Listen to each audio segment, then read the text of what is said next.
Mai I pōtikirua ki te toka a Taiao. Tauana kia Tūranga tangata rite. Rere iho ki ngā tukemata o Kahungunu.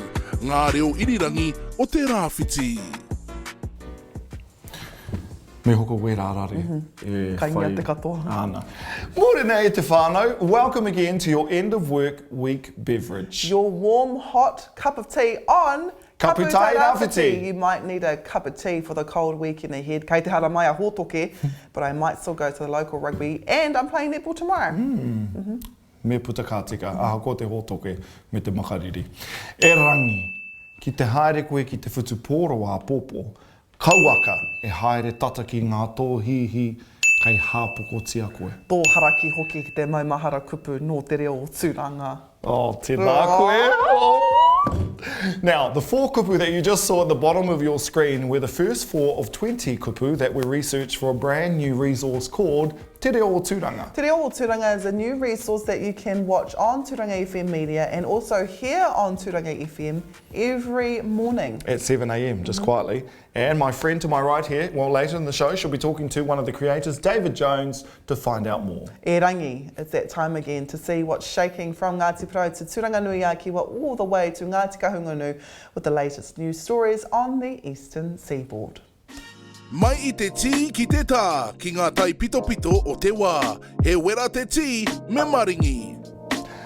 Mōrena e hika mā, ina nahi rā, tau mai ai ngā mineta Māori no te rōpū reipa, ki Turanga Nui a Kiwa nei, hei whakawhānui ake I ngā kōrero mo te tahua pūtea. Waru rau 25 miriona tāra ka whakatahangia mō ngai tātou te take. I reira ngā iwi o Tūranga me Ngāti Porou.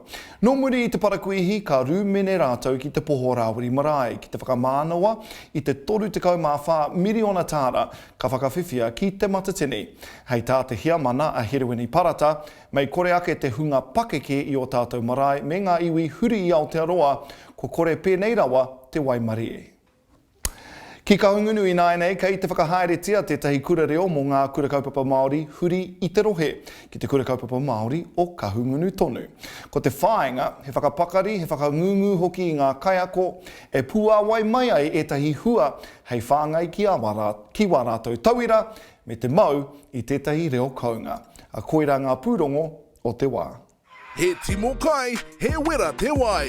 Noho mai, me Rāhia rāua ko Mātai.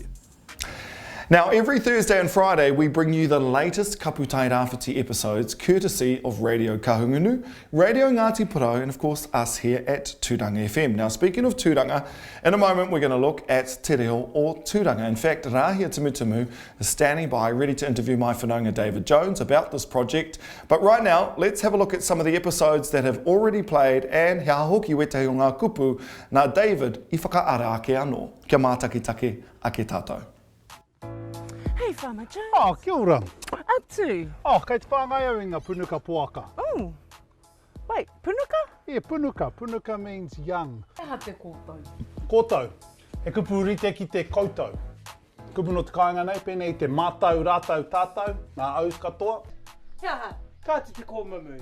Hea te kōmamu. That's what you're doing. Whispering and moaning at the same time. Ka te kōmamu. Ki te kōrero mō Te Reo o Turanga kei konei a David Jones. Kia ora. Kia ora. Tina, let us know. Well, tell us about Te Reo o Turanga. So Te Reo Tūranga is not a new project. It actually started in the early 2000s.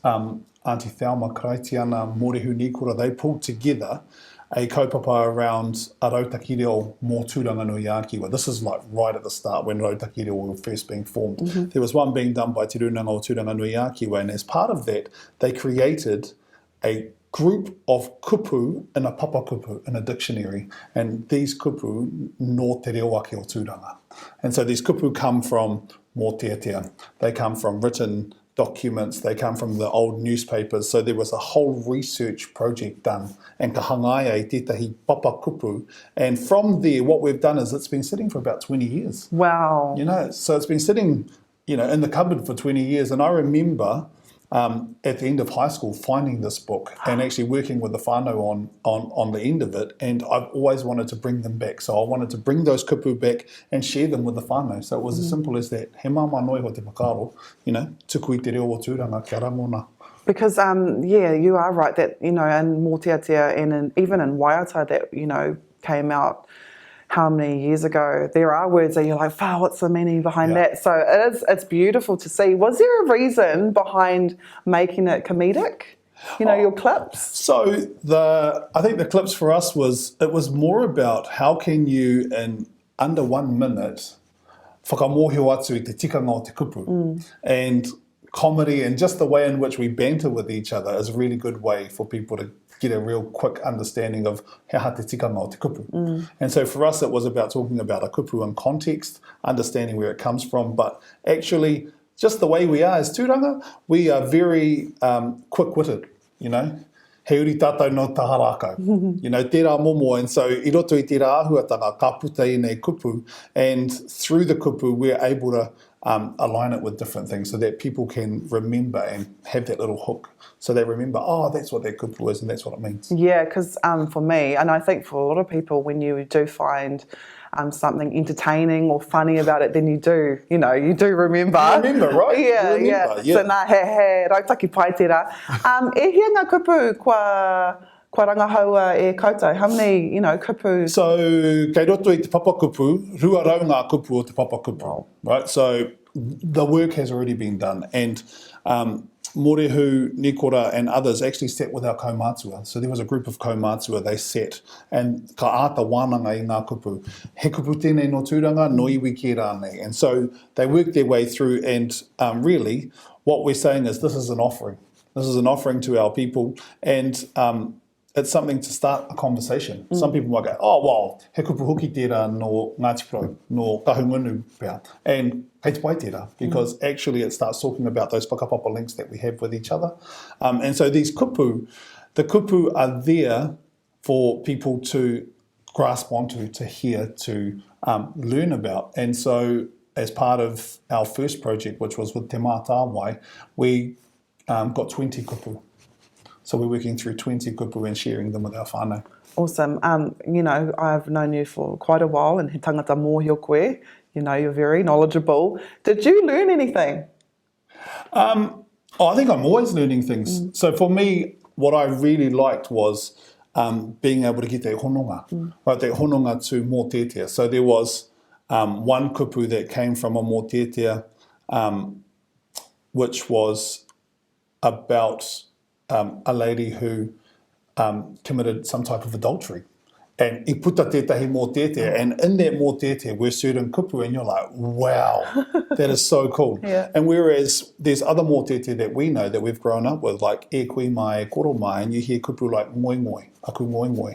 And you go, oh, those are our nannies. You know, and so you start really relinking those, and so you're learning and making those pathways and connections back to those things you already learnt.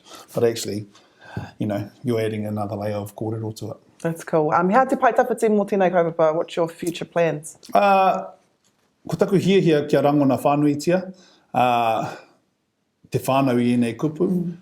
We want to continue this type of broadcast and try and get as many of our kupu as we can put across, but also sharing them out to our kura, because our kura are learning. So it's not only for those that are just brand new learners of Te Reo, but all of our ones, matatau I Te Reo, tipuaka I roto I Te Reo, anei ngā kupu o te kāinga tūturu. Yeah, so that for me is probably te whāinga matua. Kare kore ka tutuki a koutou. Tēnā koe, kua whakawātia ki te koro mai ki a Mātai. Thank you very much. Well done. Kei te haraki. I'm not hungry. I didn't say hakari, I said haraki. It means extraordinary. See, kei te haraki. Pani arai, for your head. Ah, mo toku timuaki. Mo toha? Timuaki, top of my head. Ah, kauaka. Hau te kauaka? Don't kill. Don't throw the sand.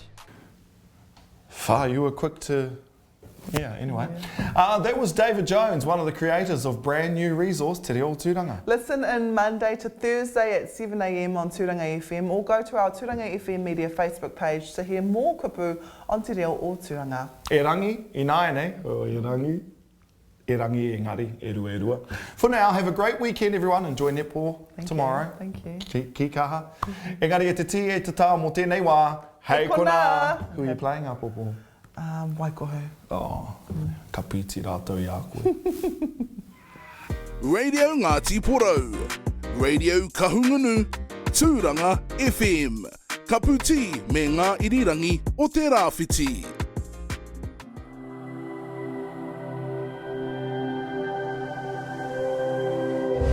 Ko te reo, te take.